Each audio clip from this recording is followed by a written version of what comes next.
સુરતના ઉધના વિસ્તારમાં ગત 11મી એપ્રિલે થયેલી હત્યામાં હત્યારા કાકાની પોલીસે ધરપકડ કરી ગુનામાં વપરાયેલી બોલેરો પિકઅપને કબજે લઈ વધુ કાર્યવાહી શરૂ કરી છે।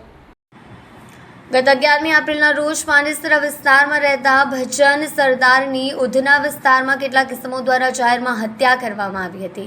સુરત શહેરના ઉધના પોલીસ સ્ટેશન વિસ્તારમાં આવેલા બીઆરસી મંદિર સામે ગત 11મી એપ્રિલે ભજન સરદાર નામના એક બુટલેગર પોતાની કારમાં સવાર થઈને જઈ રહ્યો હતો। તે સમયે શિંગોડી સરદાર નામનો બીજો બુટલેગર પોતાના સાગરીતો સાથે આવીને ભજન સરદારની કારને ઓવરટેક કરી હતી। કારને ઓવરટેક કરવા માટે શિંગોડી સરદારે પિકઅપ વાનનો સહારો લીધો હતો। કારની આગળ બોલેરો મૂકી ભજન સરદાર પર હુમલો કર્યો। ત્યારબાદ ભજન સરદારને બહાર કાઢી તલવારોથી પ્રહારો શરૂ કરી દીધા હતા। હુમલાખોરોએ આ હુમલામાં ભજન સરદારના હાથ કાપી નાખ્યા હતા અને માથું પણ ધડથી અલગ કરી નાખ્યું હતું। ઘટનાને પગલે પોલીસે હત્યાનો ગુનો નોંધી આરોપીઓને પકડવા તજવીજ હાથ ધરી હતી।